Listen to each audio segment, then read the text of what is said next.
آپ سب پر طنز کرتے ہیں، شاید صحیح بھی کرتے ہو، مگر آپ یہ سمجھتے ہیں کہ آپ یہ تو جنرل بات ہے نا میرے بھائی، آپ یہ کرتے تو آپ وہ کرتے، آپ وہ لے کے آئے جو آپ کو برا لگا ہے کہ آپ نے یعنی میں نے کوئی ایسی بات کی ہے جو قرآن و سنت کے خلاف ہے، پھر بات ہوگی، کہانیاں کنانی چھوڑیں۔ یہ جنرل کسی کو کہہ دینا کہ جی آپ ہر بات میں ٹھیک ہو، میرے بھائی میں تو کسی ایک بات میں بھی ٹھیک نہیں ہوں، ہاں میں جو حوالے دے رہا ہوں وہ ٹھیک ہے، مجھے آپ نے بیچ میں کو ڈالا ہوا ہے، آپ نے مجھے احمد بریلوی یا اشرف تھانوی صاحب سمجھا ہوا ہے کہ میں یہ کہتا ہوں۔ ایون مودودی صاحب کے اوپر بھی ان جھوٹوں نے الزام لگایا کہ جی مودودی صاحب تفہیم القرآن میں سینکڑوں جگہ لکھتے ہیں، میں یہ کہتا ہوں۔ اور ماموں پارٹی کو پڑھ کے تو دیکھو، وہ اختلافی موضوع کو جب ڈسکس کرتے ہیں نا تو وہ ہر ٹاپک کے اوپر بتاتے ہیں قرآن میں یہ ہے، سنت میں یہ ہے، پھر احادیث کو ڈسکس کرتے ہیں کہ امام حنیفہ کی یہ رائے ہے ان احادیث کی روشنی میں، امام شافعی کی یہ رائے ہے ان احادیث کی روشنی میں، امام مالک یہ کہتے ہیں، اینڈ پہ جا کے وہ کہتے ہیں میں یہ کہتا ہوں کہ اس معاملے میں امام مالک کی رائے درست ہے۔ اپنی رائے تو کہیں وہ ذکر ہی نہیں کرتے، وہ جو میں کہتا ہوں نا وہ کمپیریزن کروانے کے بعد بتاتے ہیں۔ وہ تو میں بھی یہ کہتا ہوں کہ اس معاملے میں اہل حدیث درست ہے، اس معاملے میں بریلوی درست ہے، تو اس میں آپ یہ کہیں گے کہ میں کہہ رہا ہوں، بھائی میں سے پہلے ہی آپ کے بڑوں نے وہ قائد اڈاپٹ کیا۔ یعنی اگر میں کہتا ہوں کہ اشرفی رسول اللہ غلط ہے تو صرف میں کہہ رہا ہوں، سرکار کروڑوں بریلوی کہہ رہے ہیں، 100 سال سے چیخ رہے ہیں، تو پھر میں ہی نظر آیا تو انہوں۔ اگر میں کہتا ہوں کہ نماز کا طریقہ رفع الیدین کے ساتھ ہے تو سر لاکھوں اہل حدیث اور لاکھوں شافعی دنیا میں یہ موقف رکھتے ہیں، تو آپ اس کو کہیں گے کہ سر میں کہہ رہا ہوں۔ اس لیے میں نے دعویٰ کیا تھا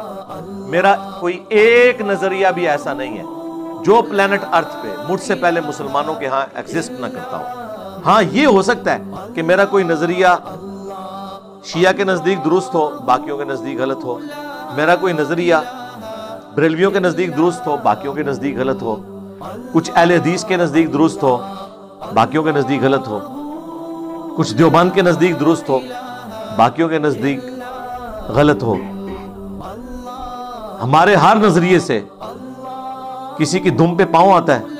تو کسی کے گلے میں ہار جاتا ہے۔ یہ میں نے پھر اب پیرلل میں مجھے بتائیں، پیرلل میں آپ کس طرح، وقت کا پیغمبر بھی سب کو خوش نہیں کر سکتا، تو پیغمبر کا جو ڈاکیا ہے وہ کس طریقے سے پیغمبر کی امت کو ہر معاملے میں خوش کر سکتا ہے؟ یہ تو نیچرل چیز ہے کہ جب آپ کوئی اختلافی موضوع ڈسکس کریں گے تو کسی نہ کسی کی فیور میں جا رہا ہوگا۔ مجھے بتائیں نا کہ جی یہ جو آپ نے نظریہ نا اڈاپٹ کیا ہے، اس معاملے میں سارے علماء نے اتفاق کر لیا ہے، پوری دنیا کے مسلمان علماء نے کہ یہ آپ غلط بیان کر رہے ہیں، کوئی ایک بات لے کے کوئی ایسی نہیں۔ یعنی مجھے بتائیں کہ یہ فلاں بریلوی عالم نے کہا ہے کہ انجینئر صاحب جو اشرف رسول اللہ کے اوپر گرفت کر رہے ہیں یہ غلط ہے، میں دیوبندیوں کی تائید کرتا ہوں، بندہ بریلوی لبنا جائے تو ٹائم قیامت تک جائے لبو، ظاہر ہے لب کے دسو نا۔ اسی طریقے سے آپ نے وہ اہل حدیث ڈھونڈنا ہے جس نے میرے خلاف یہ ویڈیو ریکارڈ کروائی ہو کہ انجینئر صاحب آئے دن جو رفع الیدین کے اوپر زور لگاتے رہتے ہیں یہ بالکل غلط ہے، رفع الیدین تو کوئی ثابت نہیں ہے۔ ہاں آئے ہو نا داڑھ تھلے،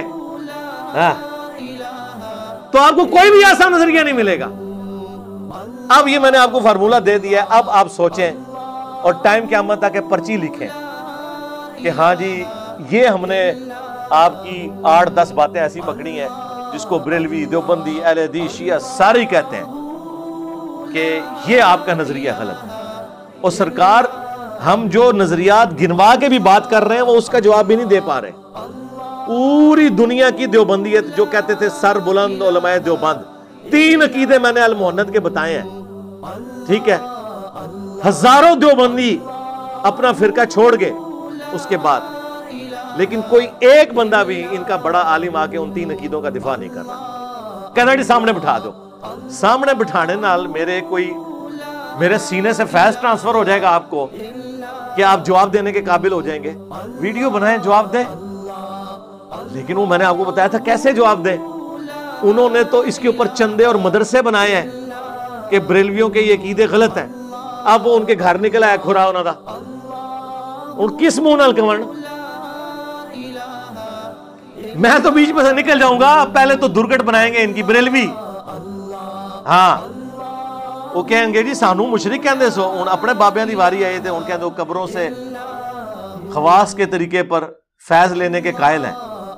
کل تک ہمارا بابا قبر سے نکلتا تھا تو ہمیں مشرک کہتے تھے، آج تمہارا بابا جب نکلا ہے، ویسے وہ میں ہی کڑیا ہے، قاسم نانوتوی 6 سال بعد نکل کے دیوبند میں